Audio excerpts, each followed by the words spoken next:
अध्याय 2 विजय की स्कूल में लड़ाई और जीवन का नया मोड़।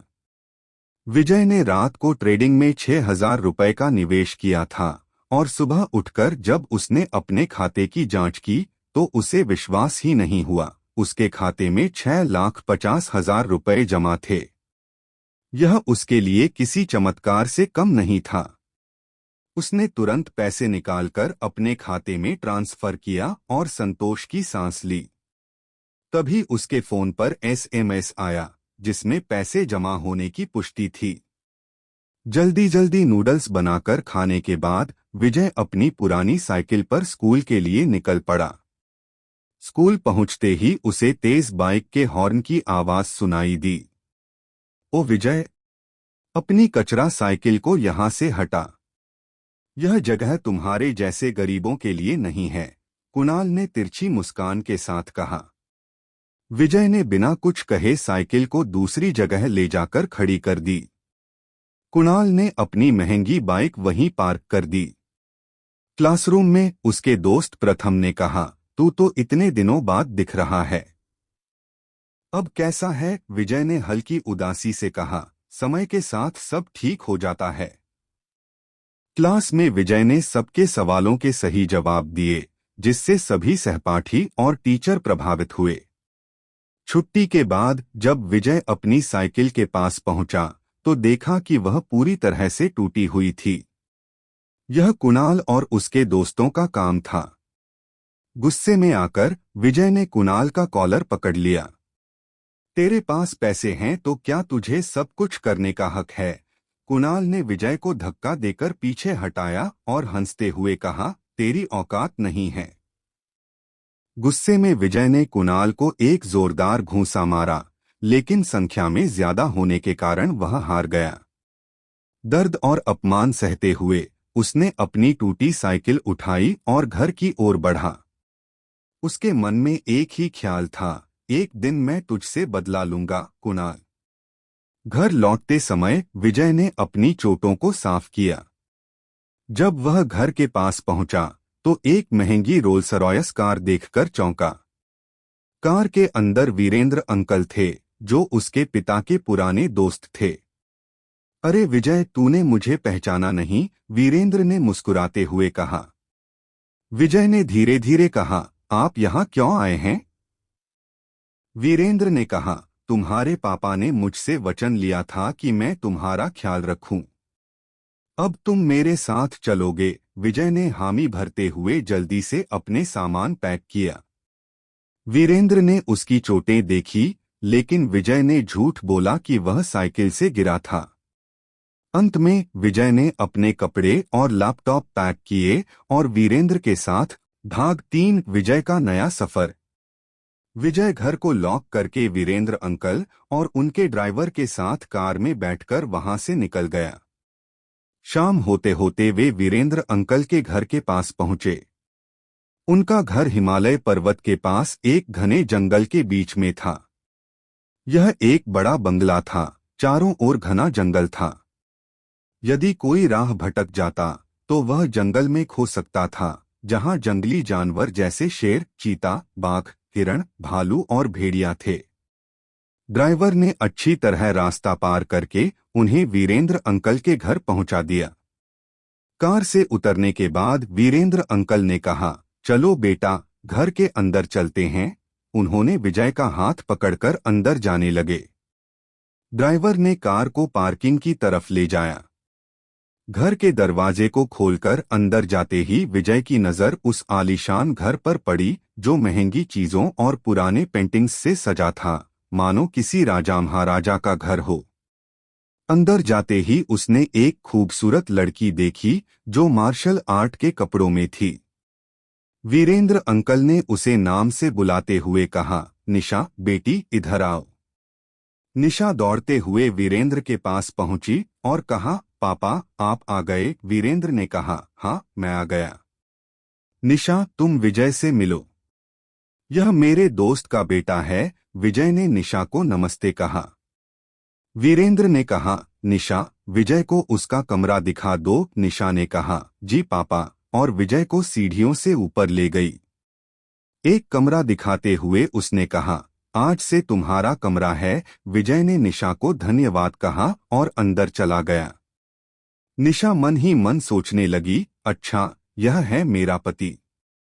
देखने में तो ठीक ठाक है, लेकिन उसे नहीं पता कि हमारी शादी बचपन में तय कर दी गई थी। और मुस्कुराते हुए नीचे चली गई। वीरेंद्र सोफे पर बैठते हुए निशा को मुस्कुराते हुए देखकर बोले, निशा तुम्हारे चेहरे पर मुस्कान क्यों है? कहीं विजय को देखकर तो नहीं? निशा ने जवाब दिया, आप कैसी बात कर रहे हैं पापा? वीरेंद्र ने कहा, मैं ऐसे ही बात कर रहा हूँ। तुम्हारी शादी बचपन में ही तय कर दी थी। निशा शर्माते हुए वहां से चली गई। वीरेंद्र ने सोफे से उठकर अपने काम की तरफ चले गए। शाम को निशा ऊपर जाकर दरवाजा खटखटाते हुए बोली, हेलो, दरवाजा खोलिए। विजय ने नींद भरी आवाज में दरवाजा खोलते हुए पूछा, कौन है? निशा ने कहा, मैं निशा हूँ। आप नीचे चलिए, शाम हो गई है और खाना भी बन गया है। विजय ने ठीक है कहा और दरवाजा बंद करके निशा के साथ नीचे आने लगा। निशा ने विजय को एक तालाब की तरफ इशारा किया और कहा, वहीं जाकर अपना हाथ मुंह धो लीजिए, पानी स्वच्छ है। विजय ने कहा, ठीक है, और तालाब के पास जाकर हाथ धोकर घर के अंदर चला आया। वह एक छोटी सी डाइनिंग टेबल पर बैठ गया, जहां निशा ने उन दोनों के लिए खाना लगाया। दूसरी तरफ वीरेंद्र बैठे हुए थे। विजय ने खाना खाने के बाद निशा और वीरेंद्र को गुड नाइट बोलकर अपने कमरे में चला गया और सो गया। सुबह सुबह 4 बजे विजय को दरवाजे खटखटाने की आवाज आई। नींद में वह दरवाजे के पास गया और दरवाजा खोलते हुए कहा, कौन है? निशा अपने मार्शल आर्ट के कपड़ों में बाहर खड़ी थी और बोली, जल्दी उठो, हमें मार्शल आर्ट प्रैक्टिस करने के लिए जाना है। विजय ने आलसी आवाज में कहा, मार्शल आर्ट? मैं तो मार्शल आर्ट प्रैक्टिस नहीं करता। निशा ने कहा, मेरे पापा ने कहा था कि तुम्हें मार्शल आर्ट की ट्रेनिंग लेनी है। आज से तुम्हारी ट्रेनिंग शुरू होनी है। विजय ने कहा, ठीक है, और निशा के साथ घर के बाहर चल पड़ा। निशा ने 50 किलो का एक टोकरी विजय को पकड़ाते हुए कहा, तुम्हें इसे पकड़कर 15 चक्कर लगाने हैं इस मैदान का। विजय जैसे तैसे टोकरी उठाता है, लेकिन मैदान देखकर उसे चक्कर आने लगते हैं क्योंकि मैदान बहुत बड़ा था।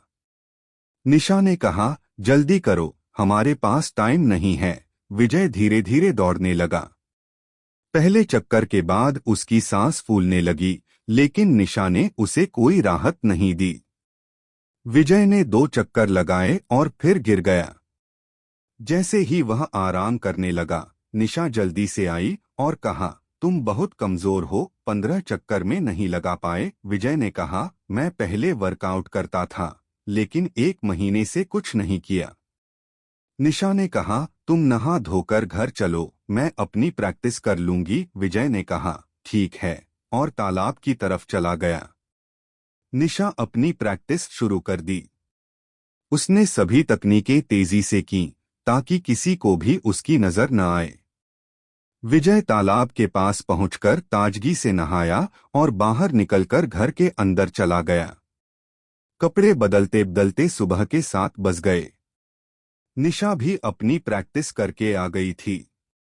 निशा के पापा वीरेंद्र डाइनिंग टेबल पर बैठे हुए थे। उसने कहा, विजय, पापा बैठ जाइए, मैं खाना लगाती हूँ। जैसे ही विजय डाइनिंग टेबल पर बैठा, वीरेंद्र ने कहा, तुम्हारी मार्शल आर्ट की ट्रेनिंग कैसी चल रही है? निशा ने कहा, वह बहुत कमजोर है पापा। विजय ने इस पर कुछ नहीं कहा। वीरेंद्र और विजय के बीच थोड़ी बातचीत हुई और फिर निशा ने खाना लगाया। खाने में कच्ची सब्जियां थीं, जैसे गोभी का पत्ता। विजय ने जैसे तैसे खाना खत्म किया। निशा ने भी अपना खाना खत्म करने के बाद कहा, चलो, मैं तुम्हें कुछ बेसिक मार्शल आर्ट के साथ दिखाऊंगी। इससे तुम्हें कुछ समझ आएगा। निशा ने विजय को लेकर लाइब्रेरी में गई, जहां मार्शल आर्ट पर कई किताबें थीं। उसने 4-5 बेसिक किताबें निकालकर विजय को दी और कहा, इन्हें अपने रूम में पढ़ना। इससे तुम्हें मार्शल आर्ट के बारे में समझ आ जाएगा। यह रही बॉडी फोर्जिंग की किताब, जिससे तुम्हारा शरीर मजबूत होगा, उसने कहा। विजय ने सभी किताबें लेकर अपने कमरे में चला गया। कमरे में पहुंचने के बाद विजय ने दरवाजा बंद किया और पहली किताब उठाकर स्कैन किया। स्कैन कंप्लीट हुआ। क्या जानकारी को अपने दिमाग में सेव करना चाहते हैं? विजय ने हाँ कहा। जैसे ही उसने ऐसा कहा, उसके दिमाग में कई जानकारी आने लगी। दूसरी किताब के लिए भी उसने यही प्रक्रिया अपनाई। सभी किताबों को स्कैन करने के बाद उसे थोड़ी थोड़ी जानकारी मिली। फिर उसने बॉडी फोर्जिंग की किताब की ओर देखा और कहा, scan loading 10 second. Scan complete हुआ। क्या आप बॉडी फोर्जिंग आर्ट को सीखना चाहते हैं? विजय ने हाँ कहा। कंग्रेचुलेशन, आप अपने बॉडी फोर्जिंग के बेसिक लेवल को सीख चुके हैं। क्या आप इसे अपग्रेड करना चाहते हैं? आपके पास 11 अपग्रेड पॉइंट हैं, कंप्यूटर ने कहा। विजय ने एक पॉइंट लगाकर अपने बॉडी फोर्जिंग को मीडियम लेवल पर कर दिया। उसके शरीर में थोड़ी मजबूती आ गई और उसके चारों तरफ काली सी परत बनने लगी। उसने किताब को साइड में रखकर जल्दी से दरवाजा खोलकर बाहर निकला और तालाब में जाकर अपने आप को साफ किया। यहाँ पर विजय के नए सफर की शुरुआत हुई, जहाँ वह न केवल मार्शल आर्ट में माहिर बनने की कोशिश कर रहा है, बल्कि अपने भीतर की शक्तियों को भी पहचान रहा है।